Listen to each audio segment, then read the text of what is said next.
അങ്ങനെ കൊല്ലത്തേക്കുള്ള യാത്രയുടെ 3-ാം ഭാഗമാണ് കേട്ടോ ഇത്. മണ്ണാർശാലയിലൊക്കെ നല്ല വൃത്തിയായിട്ട് തൊഴുത് കഴിഞ്ഞിട്ട് ഞങ്ങളിതാ കൊല്ലത്തേക്ക് പോവുകയാണ്. ഇടയിൽ വെച്ച് 1-2 മറ്റ് വീഡിയോസ് അപ്ലോഡ് ചെയ്യേണ്ടതായിട്ട് വന്നു. കാരണം ഈ വീഡിയോ എഡിറ്റ് ചെയ്ത് കഴിഞ്ഞിട്ടില്ല. അങ്ങനെ ഞങ്ങളിതാ കൊല്ലത്തെത്തി. ഞാൻ ഏതാണ്ട് ഒരു 3 വർഷത്തിന് ശേഷമാണ് കൊല്ലത്തെത്തുന്നത്. അമ്മയുടെ അച്ഛൻ്റെയും നാട് എവിടെയാണെന്ന് പറഞ്ഞിട്ട് കാര്യമുണ്ടോ? ഞാൻ നാട്ടിലെത്തണ്ടേ. ഞാൻ നാട്ടിൽ വന്നിട്ട് 2 വർഷമായി. അപ്പോൾ ഞങ്ങളവിടെ സ്റ്റേ ചെയ്തത് ഒരു വീട് റെൻറ്റിനെടുത്തിട്ടാണ് ഒരു 3-4 ദിവസത്തേക്ക് അവിടെ സ്റ്റേ ചെയ്തത്. അച്ഛന് പരിചയമുള്ള ഒരു അങ്കിൾ ത്രൂ എടുത്തൊരു വീടാണ്. നല്ലൊരു ലോങ് ജേണി കഴിഞ്ഞ് വന്നതുകൊണ്ട് തന്നെ എല്ലാവരും നല്ല സൂപ്പർ ടയേർഡാണ്. വണ്ടി ഓടിച്ച് അച്ഛൻ്റെ കാര്യം പിന്നെ പറയണ്ടല്ലോ. ഞങ്ങൾ എത്തിയപ്പോൾ തന്നെ അതാ കുടിക്കാനുള്ള വെള്ളവും ഗ്ലാസും അതുപോലെ തന്നെ ബെഡ്റൂംസും എല്ലാം നല്ല നീറ്റായിട്ട് അവർ സെറ്റ് ചെയ്തിട്ടുണ്ടായിരുന്നു. എനിക്ക് പുറത്തൊക്കെ പോകുമ്പോൾ പുറത്ത് എവിടെയെങ്കിലുമൊക്കെ സ്റ്റേ ചെയ്യേണ്ടി വന്നു കഴിഞ്ഞാൽ ആകെയുള്ളൊരു ബുദ്ധിമുട്ട് ബാത്റൂമാണ്. ബാത്റൂം നല്ല നീറ്റായിരിക്കണം. ഈ വീട്ടിൽ എടുത്തു പറയേണ്ട ഒരു കാര്യവും അത് തന്നെയാണ്. നല്ല സൂപ്പർ ബാത്റൂമായിരുന്നു.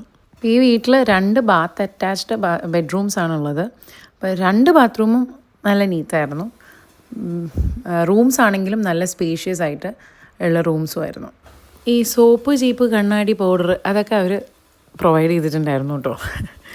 കുഞ്ഞിനെയും കൊണ്ട് പോകുന്നത് കൊണ്ട് തന്നെ അടുത്തൊരു കൺസേൺ അവളുടെ ഫുഡിൻ്റെ കാര്യത്തിലായിരുന്നു. അതുകൊണ്ടാണ് നമ്മളൊരു വീടായിട്ട് തന്നെ എടുത്തിട്ട് നിൽക്കാമെന്ന് വിചാരിച്ചത്. ഹോട്ടൽ റൂംസ് ഒന്നും വേണ്ടാന്ന് വെച്ചത്. കാരണം അവൾക്കുള്ള ഫുഡ് മെയിനായിട്ട് കഞ്ഞി, പിന്നെ ബാക്കി കുറുക്കുകളും ഒക്കെ ഉണ്ടാക്കാൻ സൗകര്യം, സ്റ്റൗവൊക്കെ ഉള്ള നമ്മൾ ഒരു അടുക്കളയുള്ള വീടായിട്ട് എടുക്കുന്നതാണെന്ന് തോന്നി.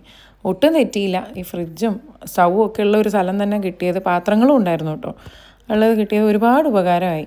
അതുകൊണ്ട് ഫാമിലി ആയിട്ട് ട്രാവൽ ചെയ്യുമ്പോൾ ഇതുപോലൊരു വീടെടുക്കുന്നതായിരിക്കും സൗകര്യം എന്നാണ് എൻ്റെ സജഷൻ കേട്ടോ. അങ്ങനെ ഞങ്ങളിതാ ഇവിടെ എത്തി സെറ്റായി കിടന്നുറങ്ങാൻ പോവാണ്. അപ്പോൾ നാളെ രാവിലെ കാണാം.